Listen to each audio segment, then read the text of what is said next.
और शुरुआत विस्फोट की करते हैं। विस्फोट में सबसे पहले बात करते हैं रूस और यूक्रेन के बीच चल रही जंग की और आपको बताते हैं इससे जुड़ी हुई एक बड़ी खबर।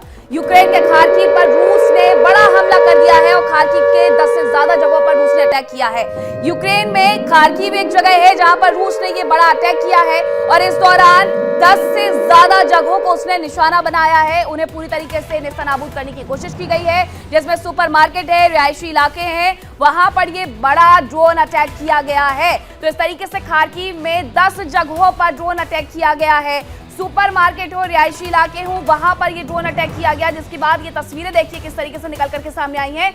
यहाँ पर जो आप बिल्डिंग देख रहे हैं उसके बाद ये ड्रोन अटैक जब होता है तो एक बड़ा धुएं का गुबार निकलता है, उसके साथ जगह जगह सिर्फ आग नजर आती है। जो इमारतें हैं वो पूरी तरीके से खंडर में तब्दील हो जाती हैं। तो ये स्थिति बनी हुई है। ये तस्वीरें जरा देख लीजिए। हम इन तस्वीरों को आपको गोलाकार करके भी दिखा रहे हैं ताकि आप अच्छे से समझ पाएं कि हुआ क्या है। तो इस तरीके से जो स्थिति है वो अब बद से बदतर होती जा रही है। रूस हो या फिर यूक्रेन हो, दोनों ही ये कह रहे हैं कि वो जब तक नहीं रुकेंगे तब तक कि रूस का कहना है यूक्रेन हमसे आकर के नहीं मिल जाता है। दूसरी तरफ यूक्रेन ये कहता है कि ये हमारी संप्रभुता का सवाल है, हम किसी भी देश के आगे घुटने नहीं टेकेंगे। तो इस तरीके से ये पूरी स्थिति बनी हुई है। अब हुआ क्या है, ये तस्वीरें आप समझ सकते हैं देख करके कि किस तरीके से एक बड़ा हमला किया गया है यूक्रेन पर। यूक्रेन के खार्किव पर यह बड़ा हमला किया गया है और इसे सबसे पहले अंजाम किसकी तरफ से दिया गया? ये अंजाम दिया गया है दरअसल रूस की तरफ से, खार्किव में बड़ा हमला करके। एक और बड़ी जानकारी आपको बताते हैं कि क्या खबर है। यूक्रेन का पोक्रोवस्क में रूसी सेना पर बड़ा हमला देखने को मिला है। अमेरिकी गाइडेड बम से यूक्रेन की सेना का यह अटैक देखने को मिला है। यूक्रेन का पोक्रोवस्क है, रूसी सेना ने यहां पर भी हमला किया है। सिर्फ खार्किव को निशाना नहीं बनाया गया है बल्कि एक और जगह को भी निशाना बनाया गया है। अमेरिकी गाइडेड बम से यूक्रेन की इस जगह को तबाह किया गया है। रूस के हथियार डिपो को भारी नुकसान इस दौरान पहुंचा है। नुकसान कैसे पहुंचा है ये देखिए। जहां पर ये अटैक हुआ है वहां सिर्फ और सिर्फ आपको धुएं का गुबार दिखेगा, सिर्फ और सिर्फ आग की लपटें दिखेंगी और इस जगह को पूरी तरीके से नष्ट करने की कोशिश की गई है। कहां पर यह हमला हुआ है? यूक्रेन के पोक्रोवस्क में हुआ है, उसके अलावा खार्किव में हुआ है। किसने हमला किया है? रूसी सेना ने यह बड़ा हमला किया है। किससे किया है? अमेरिकी गाइडेड बम से यूक्रेन की सेना पर यह अटैक किया है। रूस के हथियार डिपो को इसकी वजह से भारी नुकसान भी पहुंचा है। तो अब आप ये दो खबरें समझ सकते हैं कि दोनों ही देशों के बीच में जो जंग है वो किस तरीके से जारी है। दोनों ही देश एक दूसरे पर हमला लगातार करते जा रहे हैं और एक बार फिर से ये तस्वीरें बता रही हैं कि कोई भी देश घुटने टेकने के लिए तैयार नजर नहीं आ रहा है। पोक्रोवस्क हो, खार्किव हो, हर जगह को निशाना बनाया जा रहा है और निशाना बनाते हुए उस जगह को न केवल बर्बाद किया जा रहा है बल्कि इस तरीके से उजाड़ा जा रहा है कि उसे दोबारा बसाया ही ना जा सके। रूस पूरी तरीके से सक्षम है, लेकिन यूक्रेन को लेकर के कहीं ना कहीं मदद की जो आवश्यकता थी वो नेटो देशों ने पूरी कर दी है और इसी वजह से ये एक दूसरे पर अभी भी हमले अपने जारी रखे हुए हैं। रूस और यूक्रेन के बीच चल रही जंग और ज्यादा भीषण होती जा रही है। एक तरफ नेटो देशों का रूस के हमलों के ओर आगे बढ़ने की आशंका सता रही है, तो वहीं दूसरी ओर रूस भी यूक्रेन पर कहर बरपाते हुए नजर आ रहा है। पारा गिरने के साथ ही रूस के हमले तेज होते जा रहे हैं।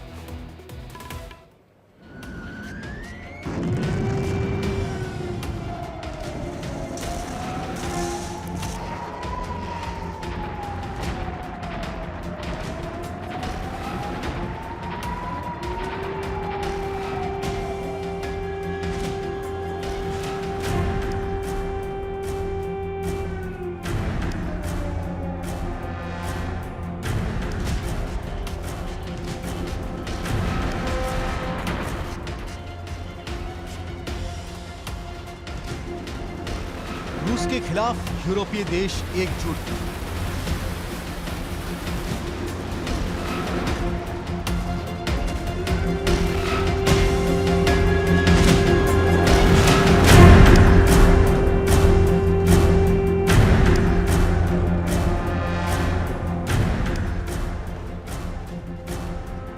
और भयंकर होगी जंग।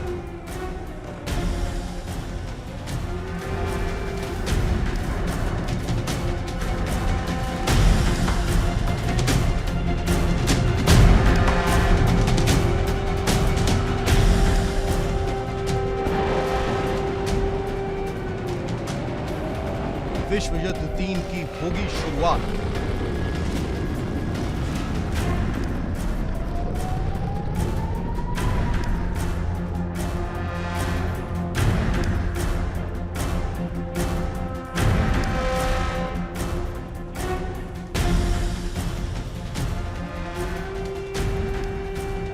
करीब 4 साल से जारी रूस और यूक्रेन की जंग अब एक नए दौर में एंटर कर रही है। दोनों ही देश एक दूसरे को झुकाने के लिए हर तरह के पैतरे आजमा रहे हैं। नए हथियारों की टेस्टिंग भी की जा रही है।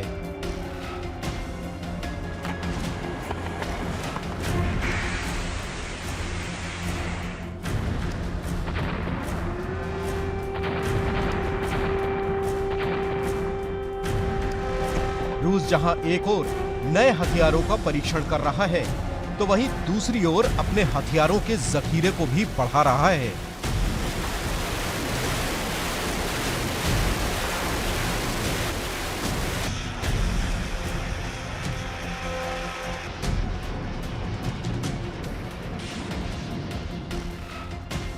रूस ने अब तक अपने तरकश में कई नए हथियार जमा कर लिए हैं और शायद यही यूरोपीय देशों के लिए एक बड़ा सिरदर्द दिख रहा है।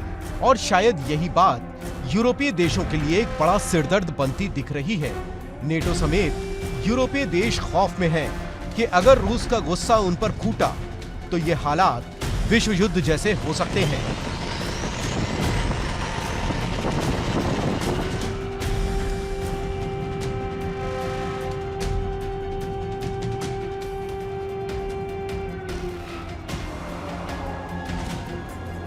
उधर यूक्रेन भी न केवल अपने साथी यूरोपीय देशों से मिले हथियारों के जरिए रूस को दहला रहा है, बल्कि उसके इंजीनियर्स अपने हथियारों को विकसित करने में भी लगे हैं। यूक्रेन ने अपने ड्रोन का जखीरा बहुत बढ़ा लिया है।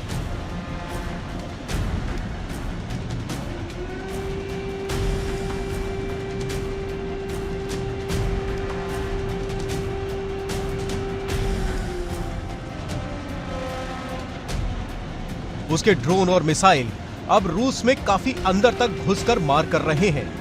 ये भी रूस के बुनियादी ढांचे, एनर्जी सेक्टर और सेना की सप्लाई लाइन को निशाना बना रहे हैं।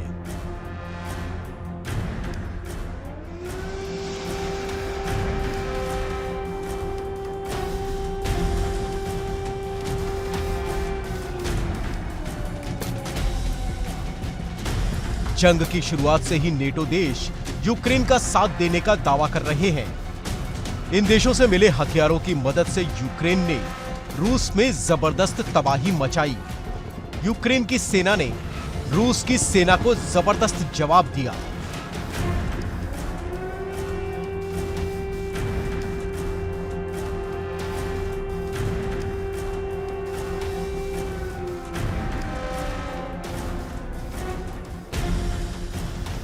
नेटो देश रूस की ताकत को रोकने की कोशिशों में लगे हैं और उनके इस मकसद में यूक्रेन उनकी मदद कर रहा है।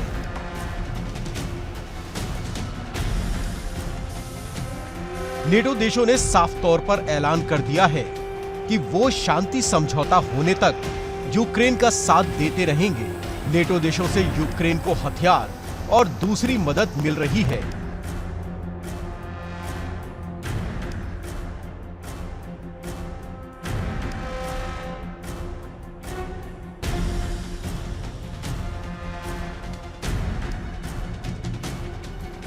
दरअसल नेटो देशों का मकसद रूस की ताकत को कम करना है।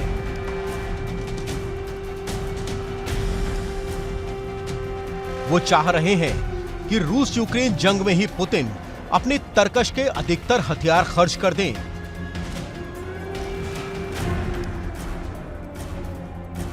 ताकि उसके लिए अपनी सुरक्षा करना भी मुश्किल हो जाए।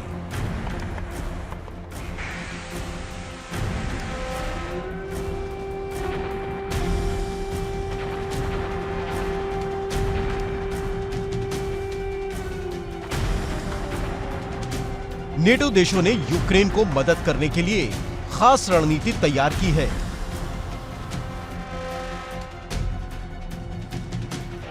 इसके लिए यूक्रेनों को हथियार और सैन्य साजो सामान की सप्लाई बढ़ाई जा रही है।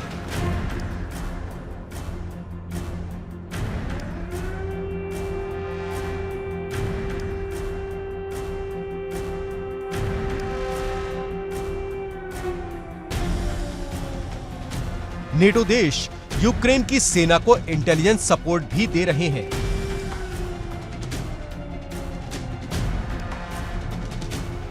ब्रिटेन समेत नेटो देशों के जहाज रूस के सैन्य अड्डों और दूसरे अहम ठिकानों के करीब उड़ान भरकर उनकी जानकारी जुटा रहे हैं।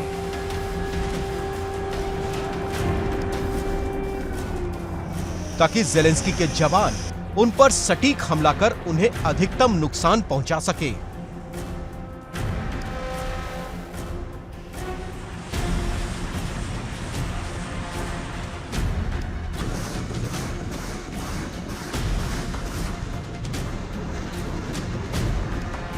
नेटो देशों ने रूस के खिलाफ अपनी तैयारी भी पुख्ता कर ली है।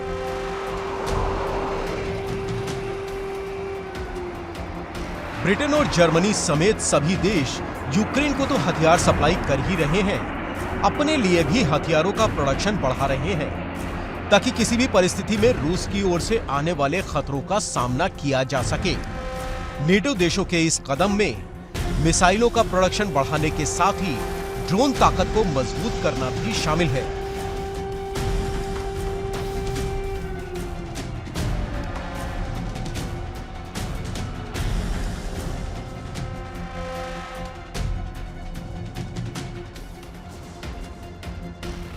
उधर यूक्रेन की सेना अब केवल सहयोगियों से मिले हथियारों पर ही निर्भर नहीं है।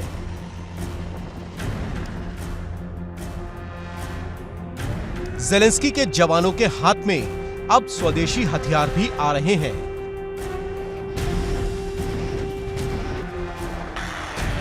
जिनकी न केवल कीमत कम है बल्कि नुकसान भी ज्यादा पहुंचाते हैं।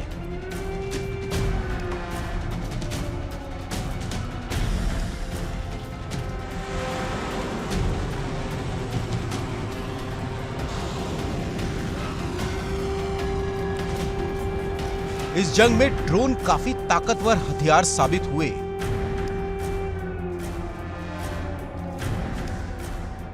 ये ड्रोन सस्ते होते हैं, ज्यादा नुकसान पहुंचा सकते हैं, साथ ही इन्हें रोकने के लिए दुश्मन के मिसाइल डिफेंस सिस्टम को काफी महंगी मिसाइल फायर करनी होती है।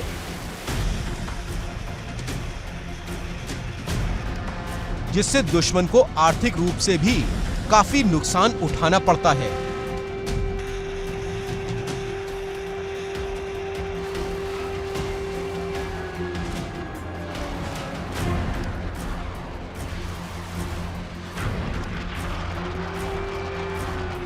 यूक्रेन की फ्लेमिंगो मिसाइल इस जंग में बहुत कारगर साबित हुई।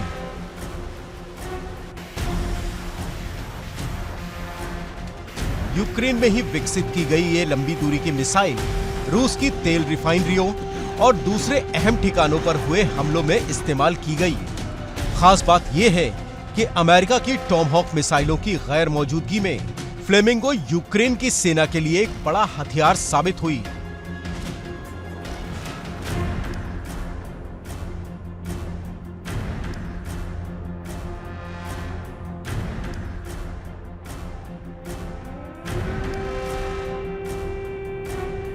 यूक्रेन के एफपीवी ड्रोन यानी फर्स्ट पर्सन व्यू ड्रोन भी रूस पर कहर बनकर टूट रहे हैं।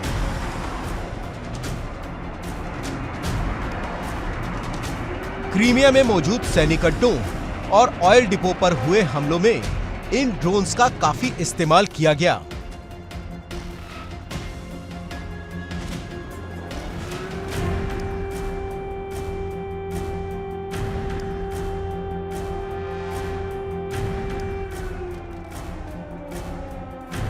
उधर रूस ने भी यूक्रेन पर हमले तेज कर दिए हैं।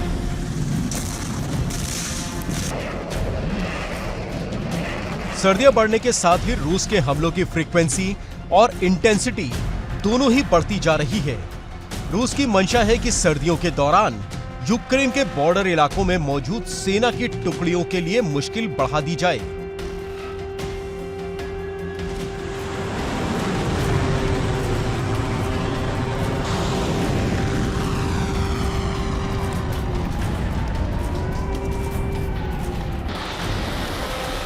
पुतिन की सेना यूक्रेन के जवानों के लिए सप्लाई लाइन और कम्युनिकेशन लाइन काट देने का प्रयास कर रही है ताकि अलग अलग टुकड़ियों में मौजूद जवानों को ना तो हथियार और राशन मिल पाए और ना ही उनके बीच कोई संपर्क हो पाए ताकि वो सर्दियों में सरेंडर करने को मजबूर हो जाएं।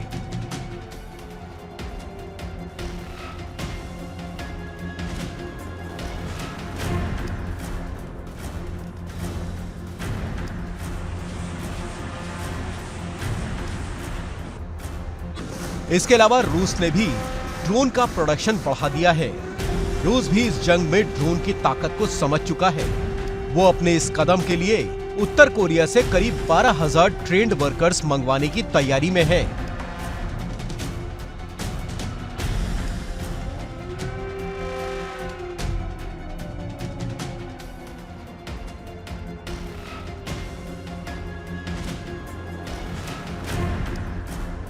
यूरोपीय देश लगातार रूस की जासूसी कर यूक्रेनी सेना की मदद कर रहे हैं।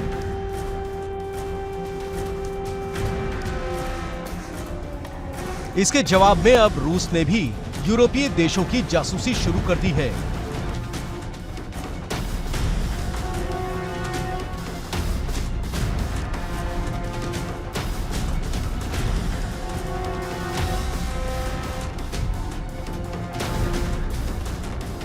जर्मनी और ब्रिटेन ने रूस और चीन के सैटेलाइट से बढ़ रहे खतरे को लेकर चेतावनी जारी की है।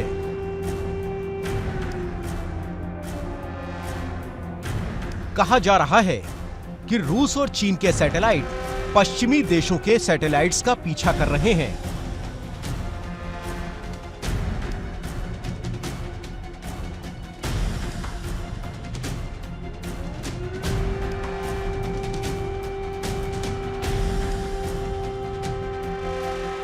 यूरोपीय देशों ने आरोप लगाया कि रूस बार बार उनके सैटेलाइट्स का पीछा कर रहा है और उनके सैटेलाइट्स को जाम भी कर रहा है, साथ ही अंतरिक्ष में उनके कामकाज में दखल दे रहा है।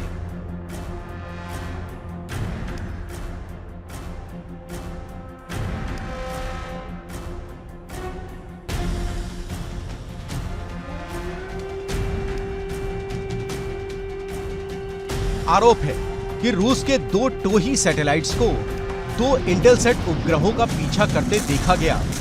इन दोनों इंटेलसेटों का इस्तेमाल जर्मन सेना और उसके सहयोगी करते हैं। साथ ही अमेरिका और यूरोप की कुछ कंपनियां भी इसका इस्तेमाल कर रही हैं।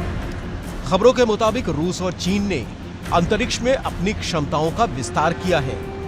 वो इन उपग्रहों को जाम भी कर सकते हैं।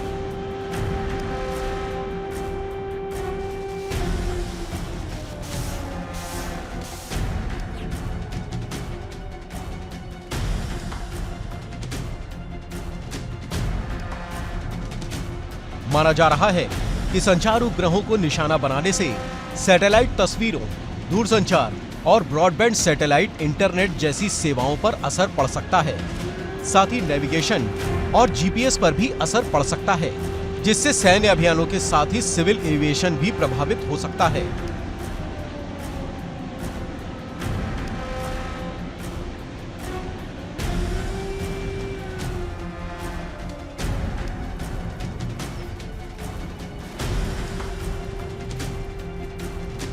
रूस और चीन काफी लंबे समय से सहयोगी रहे हैं। माना जा रहा है कि इस जंग में भी रूस को चीन का साथ मिल सकता है।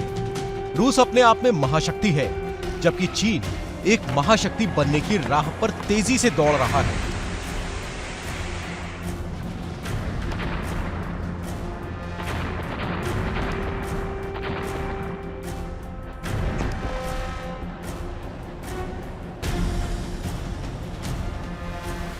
ऐसे में अगर नेटो देशों ने रूस के खिलाफ जंग शुरू की तो यकीनन रूस को चीन का साथ मिल सकता है। जाहिर है कि ये हालात विश्व युद्ध जैसे बन जाएंगे, जिसमें एक ओर अमेरिका समेत नेटो देश और यूरोपीय देश होंगे, जबकि दूसरी ओर रूस और उसके सहयोगी बेलारूस के साथ ही चीन हो सकता है। जबकि बाकी के देश इस जंग का हिस्सा सीधे तौर पर तो नहीं होंगे, लेकिन इसका खामियाजा भुगतने के लिए मजबूर जरूर होंगे।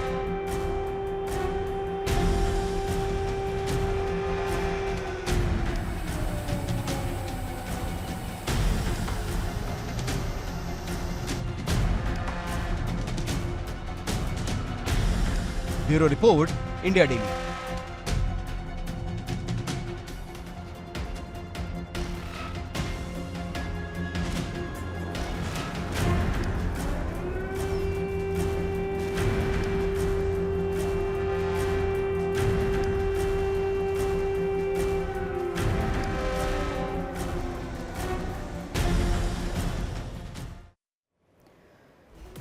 और अब बात कर लेते हैं इजराइल और हमास के बीच जारी जंग की। लेबनान में इजराइल की एयर स्ट्राइक देखने को मिली, जिसकी वजह से शरणार्थी कैंप पर हमला हुआ और 13 लोगों की मौत हो गई है। क्या हुआ है? लेबनान में इजराइल ने एयर स्ट्राइक की है, आईडीएफ की तरफ से एयर स्ट्राइक की गई है। शरणार्थी कैंप पर हमले में 13 लोगों की जान चली गई है। लेबनान भी अपना फ्रंट खोल करके पूरी तरीके से खड़ा हुआ है। किसके साथ खड़ा हुआ है? हमास के साथ खड़ा हुआ है और इसकी वजह से लेबनान के लोगों को भी मुश्किलों का सामना करना पड़ रहा है। लेबनान में इजराइल ने जो एयर स्ट्राइक की शरणार्थी कैंप में, उसकी तस्वीरें जरा देखिए। सिर्फ और सिर्फ धुआं उठते हुए नजर आ रहा होगा आपको, आग की लपटें नजर आ रही होगी। हालांकि ये शरणार्थी कैंप था, जिसकी वजह से एक भारी नुकसान भी हुआ है। 13 लोगों की जान चली गई है।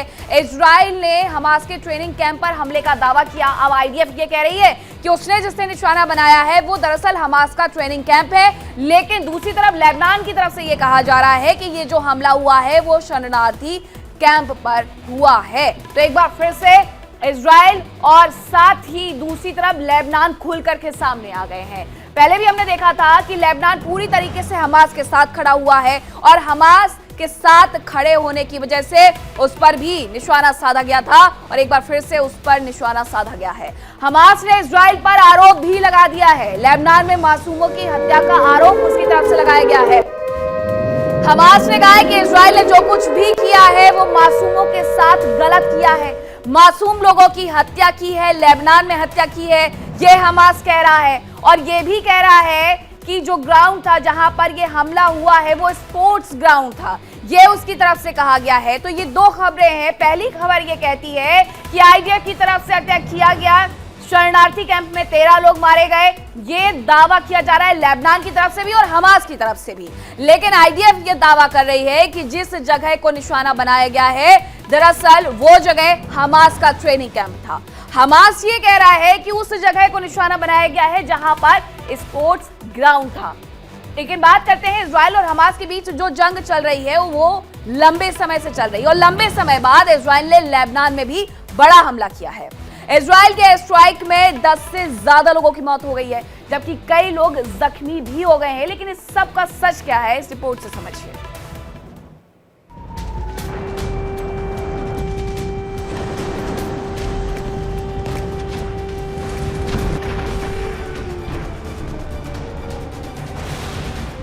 फिर दहला लेबनान।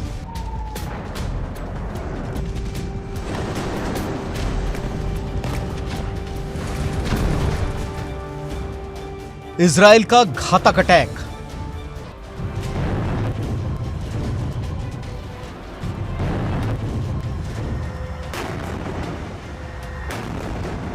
निशाने पर शरणार्थी कैंप।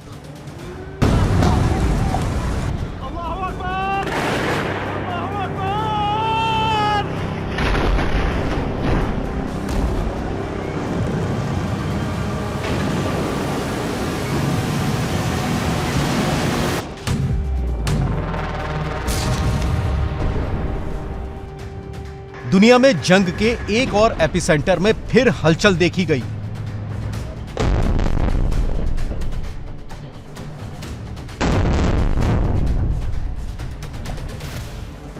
एक बार फिर इजरायली सेना के ड्रोन गरजे।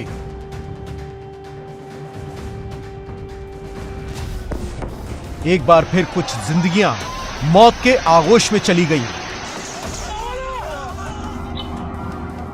इजराइल की सेना ने लेबनान में एक भीषण अटैक किया।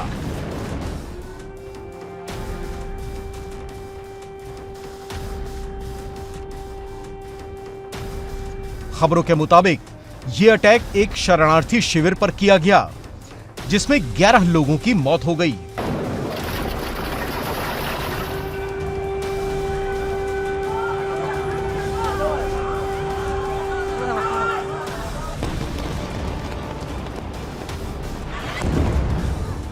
जबकि कई लोग जख्मी हो गए। बताया जा रहा है कि लेबनान में इजरायल की वायुसेना ने भीषण एयर स्ट्राइक की।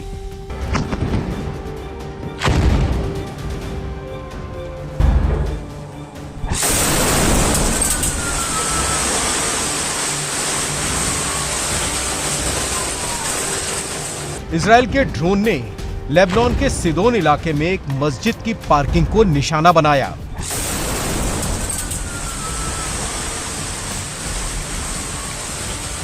इस हमले में पार्किंग में खड़ी गाड़ियों को तो नुकसान हुआ ही, 13 लोगों की जान भी चली गई। हमले को लेकर इजरायली सेना ने दावा किया कि यहां हमास का एक ट्रेनिंग कैंप चल रहा था।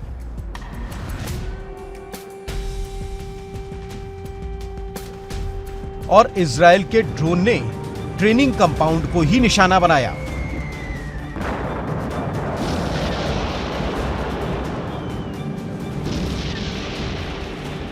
इजरायल का आरोप है कि यहां से इजरायल पर हमले की तैयारी की जा रही थी। उधर इजरायल के दावों को हमास ने खारिज कर दिया। हमास के मुताबिक इजरायली सेना ने एक स्पोर्ट्स ग्राउंड पर अटैक किया, जिसमें मासूम लोगों को अपनी जान से हाथ धोना पड़ा।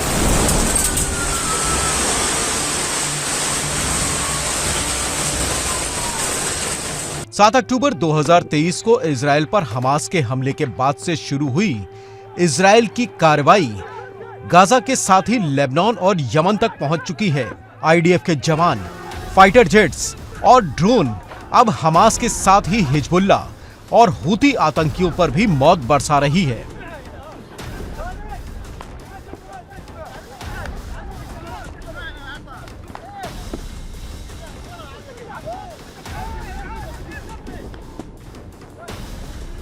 इजरायली सेना के टैंक लगातार आग उगल रहे हैं और गोले गाजा की इमारतों को खंडहर में तब्दील करते जा रहे हैं।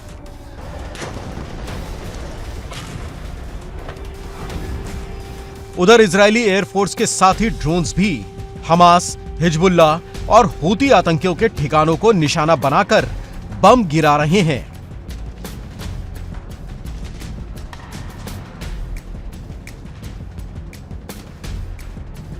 अब आइए आपको बताते हैं कि इजरायल और हमास के बीच जंग की शुरुआत कब हुई। दरअसल इजरायल की सेना और हमास के आतंकियों के बीच लंबे समय से एक दूसरे के खिलाफ संघर्ष चलता रहा है। लेकिन साल 2023 में 7 अक्टूबर को हमास के आतंकियों ने इजरायल में बेहद खतरनाक हमला किया। आतंकियों ने इजरायल के अंदर भीषण कत्लेआम मचाया। उन्होंने सरहद पर बनी दीवार और कटीली तारों को काटा और भारी सुरक्षा के बावजूद जमीन, समंदर और आसमान के रास्ते इजरायल पर हमला बोला।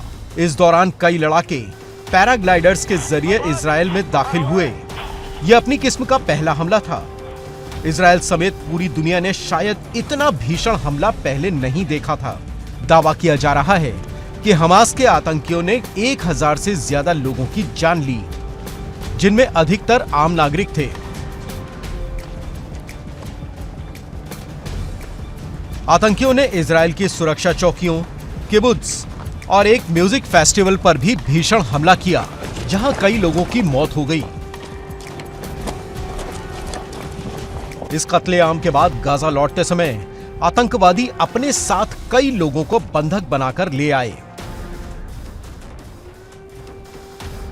ये हमले गाजा को एक मलबे के ढेर में बदलते जा रहे हैं। इस दौरान बड़ी संख्या में आम लोगों की भी मौत हो रही है।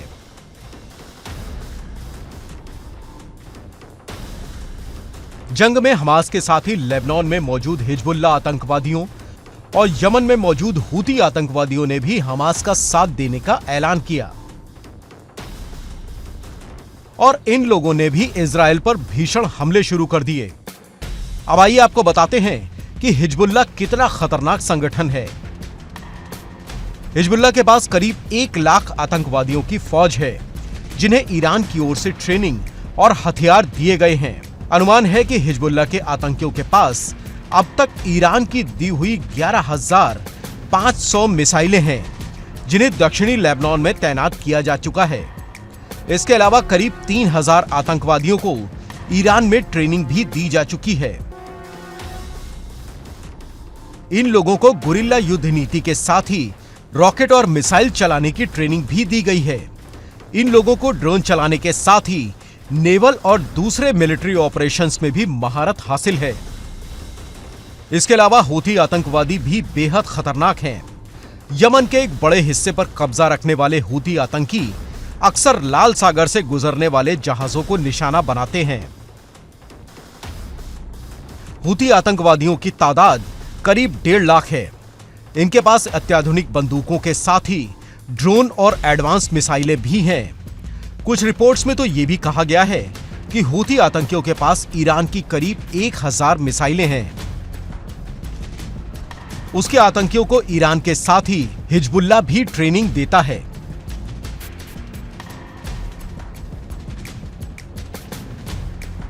फिलहाल इजराइल की सेना गाजा, यमन और लेबनान तीनों फ्रंट्स पर बराबर हमले कर रही है। आईडीएफ के तोप, टैंक, फाइटर जेट्स और ड्रोन लगातार आतंकियों के ठिकानों पर कहर बरपा रहे हैं। इजराइल की ओर से साफ कहा गया है कि हमास के खात्मे और बंधकों की रिहाई तक ये जंग जारी रहेगी।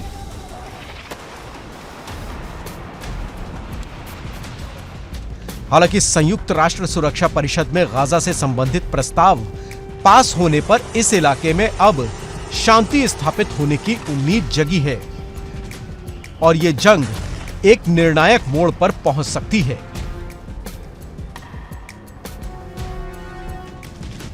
Bureau report, India daily.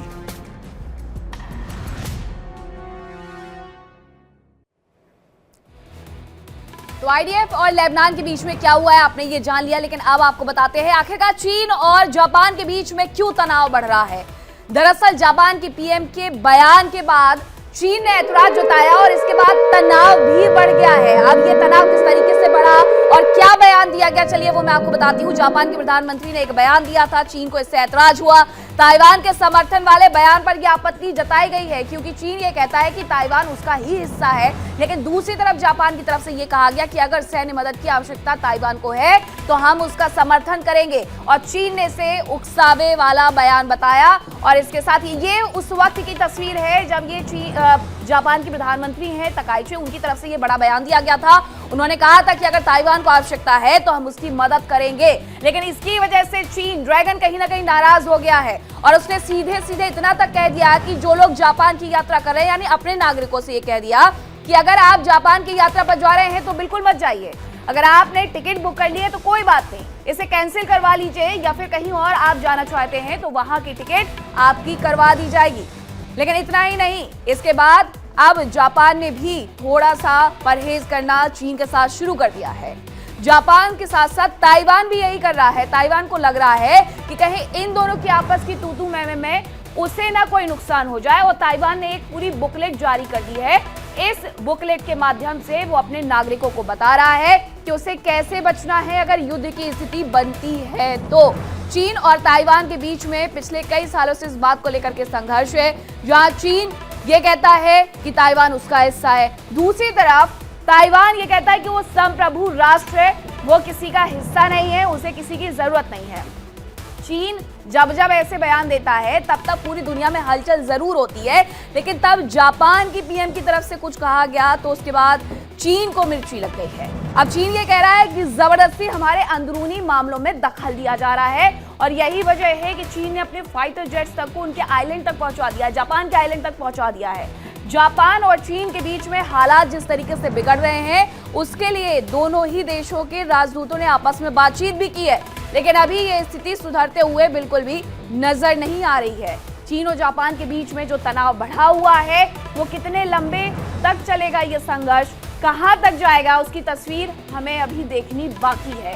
एक नया फ्रंट भी क्या खुल सकता है, इसे लेकर के एक्सपर्ट्स ये कहते हैं कि चीन की कोशिश ये रहती है कि वो एशिया में अपना दबदबा बना करके रखे और इसीलिए वो इस तरीके की हरकतें करता रहता है। अब रिपोर्ट में आप ये समझिए कि किस तरीके से चीन ने ये दबदबे वाली जो राजनीति है एक बार फिर से जापान के साथ अपनाई है।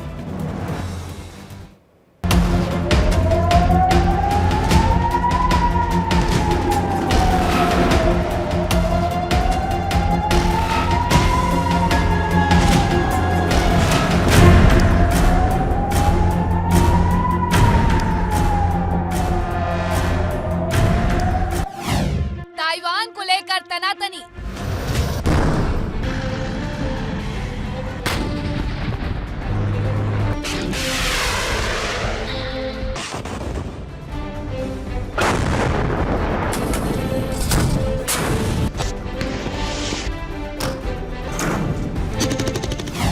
चीन की जापान को चेतावनी।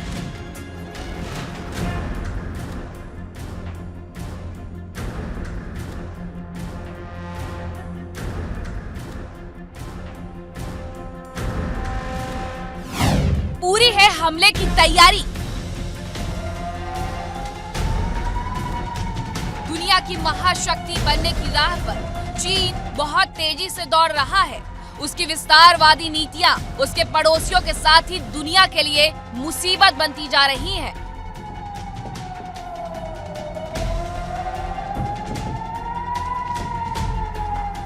चीन के पीपुल्स लिबरेशन आर्मी यानी पीएलए अक्सर अपने पड़ोसी देशों की सीमा में घुसपैठ करती रहती है। इस घुसपैठ का मकसद दूसरे देश को दहशत से भर देना होता है। चीन के आतंक से सबसे अधिक परेशान है ताइवान। आए दिन चीन की सेना ताइवान की सीमा में दखल देती रहती है। चीन के जहाज ताइवान के एयर स्पेस में उड़ान भरते रहते हैं। चीन के साथ ही जापान भी चीन की नीतियों से काफी परेशान है। चीनी सेना के जहाज जापान की सीमा में भी दखल देते रहते हैं। अभी हाल ही में ताइवान के मुद्दे को लेकर चीन और जापान के बीच तनातनी बढ़ गई। चीन ने तो बाकायदा इस मामले में दखल देने वालों को अंजाम भुगतने की चेतावनी भी दे डाली। दरअसल जापान के प्रधानमंत्री साने तकाइची ने जापान की संसद में एक बयान दिया। 7 नवंबर को दिए गए संबोधन में साने तकाइची ने ताइवान का समर्थन किया। उन्होंने ताइवान को सैन्य मदद दिए जाने का भी समर्थन किया। चीन की सेना के जहाज बाकायदा जापान के कब्जे वाले सेनकाकू द्वीप के पास पहुंच गए।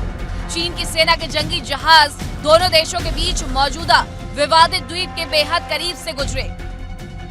खबर है कि इस दौरान चीन के जहाज ने जंग की फॉर्मेशन बना रखी थी और जापान की नेवी पर पैनी नजर बनाए रखी। इस गश्त को लेकर चीन के कोस्ट गार्ड की ओर से कहा गया कि दियाओई द्वीप समूह के क्षेत्रीय जल क्षेत्र में गश्त की। कोस्ट गार्ड ने अपने देश के हितों की रक्षा के लिए और अपने अधिकार क्षेत्र में रहते हुए ये पेट्रोलिंग की।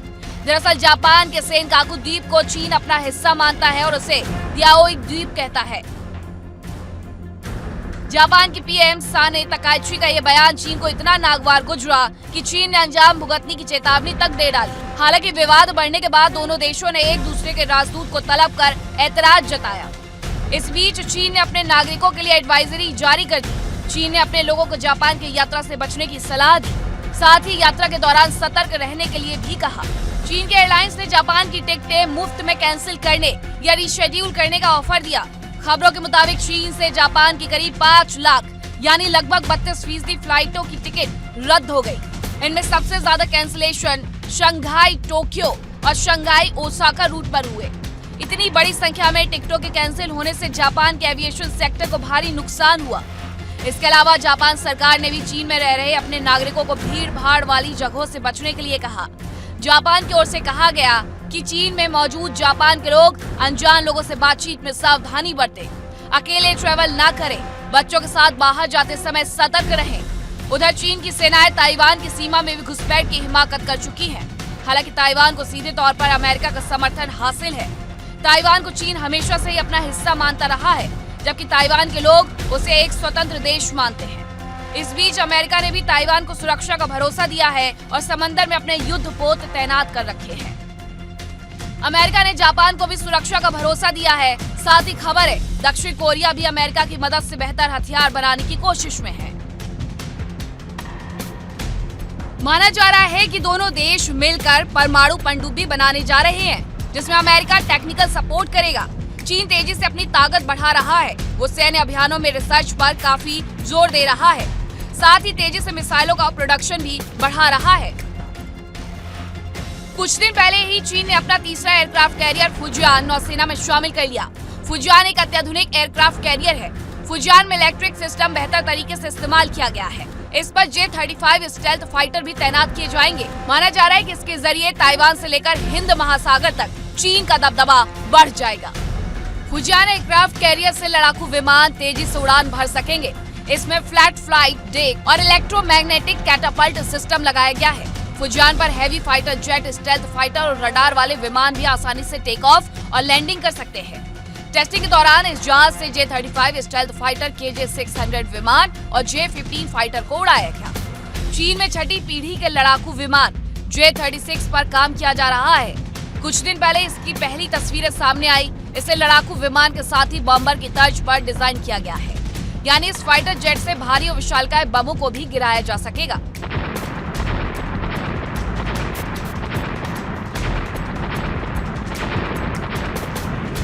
चीन ने हाल ही में एक ऐसे स्टेल्थ फ्लाइंग विंग ड्रोन का टेस्ट किया जिसे अगली पीढ़ी का अनमैन्ड बॉम्बर कहा जा रहा है। इस नए ड्रोन GJ-X की तस्वीर सामने आने के बाद एक्सपर्ट्स ने कहा कि इसका साइज और डिजाइन अमेरिकी B-21 रेडर बॉम्बर से काफी मिलता जुलता है। चीन के अधिकारियों के मुताबिक ये ड्रोन एक मीडियम रेंज स्ट्रेटेजिक बॉम्बर है। चीन ने अपनी मिसाइल क्षमता को बढ़ाने की भी कोशिशें तेज कर दी। खबरों के मुताबिक चीन ने अपना मिसाइल उत्पादन कई गुना बढ़ा दिया। साल 2020 से ही चीन ने अपने मिसाइल उत्पादन केंद्रों का कई गुना तेजी से विस्तार किया है। चीन की कुछ सैटेलाइट तस्वीरों से मिसाइल उत्पादन में तेजी लाने के लिए लगाई गई फैक्ट्रियों का खुलासा किया गया। चीन के पास रॉकेट फोर्स और रक्षा उत्पादन से जुड़े करीब 135 केंद्र हैं। खबरों के मुताबिक चीन ने वुहान में मिसाइल उत्पादन के लिए 10 फैक्ट्री लगवाई। इसके अलावा बीजिंग में 9 फैक्ट्रियां, शियान प्रांत में 9 फैक्ट्रियां हैं।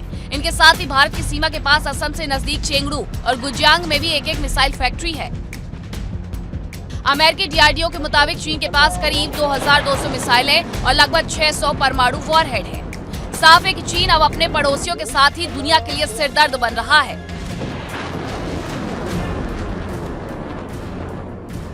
वो अपने हथियारों के दम पर दुनिया को धमकाने की कोशिश कर रहा है। लेकिन सबसे बड़ा सवाल ये है कि क्या चीन के इन कदमों को रोका जा सकेगा, क्योंकि उसके ये कदम दुनिया के लिए नई मुश्किलें खड़ी कर सकते हैं। Bureau report, India daily.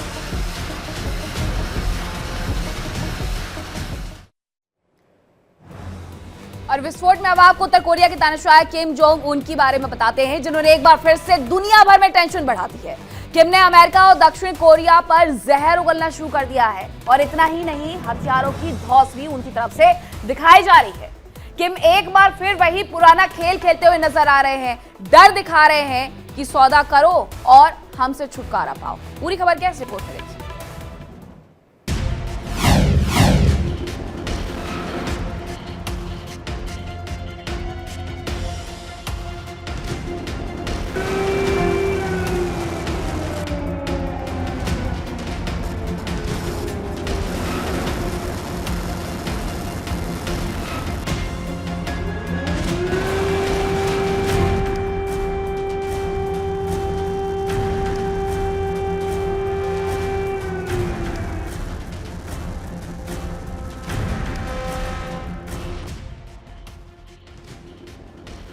जब किम जोंग उन का गुस्सा सर पर चढ़ता है तो दुनिया कांपती है, आसमान फटता है और समंदर आग उगलता है।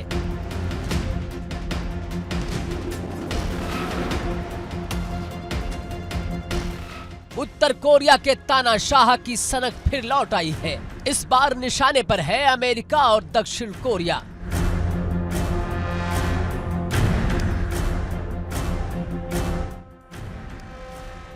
वो अमेरिका जिसने उसकी सीमाओं के पास अपनी ताकत झोंक दी, और वो दक्षिण कोरिया जो अब अमेरिका की ढाल बन चुका है।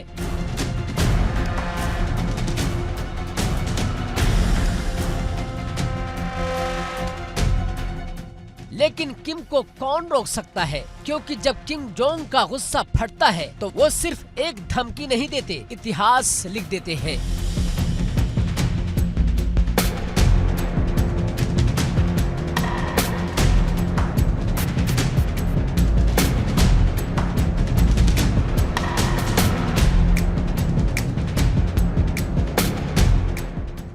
तनाव पहले से था, लेकिन आग तब लगी जब अमेरिका ने मैदान में एंट्री मारी। अमेरिकी विमान वाहक पोत दक्षिण कोरिया की धरती पर लंगर डाले हुए हैं, फाइटर जेट्स गड़गड़ा रहे हैं और सियोल में अमेरिकी सुरक्षा अधिकारियों की बैठक ने कोरियाई सीमा पर जंग की गंध भर दी है। तो फिर किम का भड़कना लाजमी था। उन्होंने कहा कि अगर अमेरिका ने मेरी सीमा की तरफ देखा भी तो आसमान से आग बरसेगी।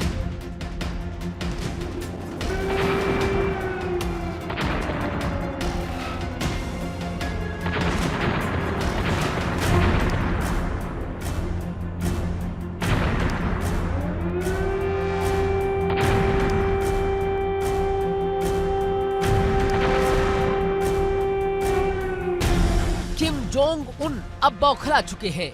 उनकी आंखों में वो ज्वाला है जो किसी भी वक्त फट सकती है। उन्होंने कहा, हम वो कार्रवाई करेंगे जो इतिहास बनेगी।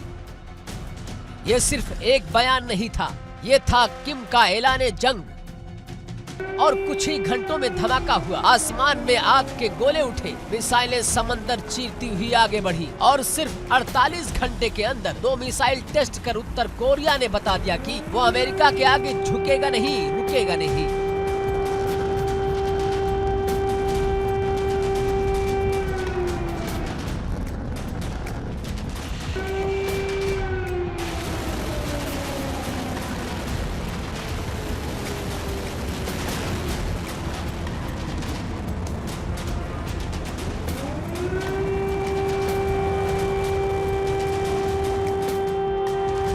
तट से दागी गई मिसाइलें समंदर के सीने को चीरती हुई निकली। लौट कर आई तो वो तस्वीरें जिन्हें देखकर पूरा विश्व हिल गया। हर रडार पर एक ही आवाज, लॉन्च कंफर्म। हर राजधानी में एक ही डर कि फिर से पागल हो गया है।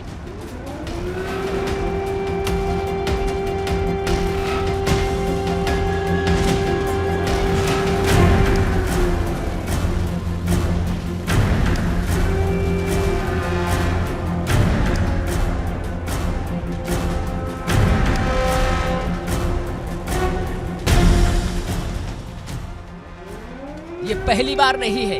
किम जोंग की ये सनक पुरानी है। कभी ट्रंप को चेतावनी देते हैं तो कभी परमाणु बटन की तस्वीर दिखाकर डराते हैं। और जब उनके गुस्से का पारा चढ़ता है तो वो दुनिया की किसी भी ताकत की परवाह नहीं करते। किम ने पहले भी कहा था कि हम डर नहीं दिखाते, हम डर बनाते हैं। और फिर वही दौर लौट आया है। इस बार आग की वजह भी अमेरिका ही है।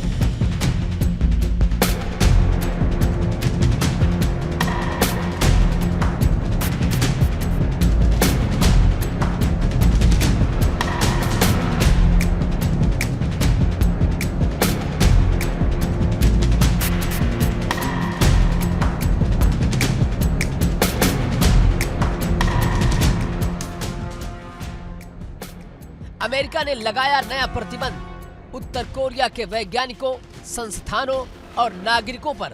वाशिंगटन ने कहा कि ये देश मानवाधिकारों का हत्यारा है, लेकिन किम ने इसे अपनी ताकत पर हमला माना। और बस अगले ही दिन मिसाइलें लोड हुई और उत्तर कोरिया ने दुनिया को फिर दहला दिया। विस्फोट में आज के लिए इतना ही। कल फिर होंगे हाजिर कुछ नई खबरों के साथ, लेकिन आप कहीं मत जाइएगा क्योंकि इंडिया डेली अब आपके स्मार्ट टीवी पर भी मौजूद है।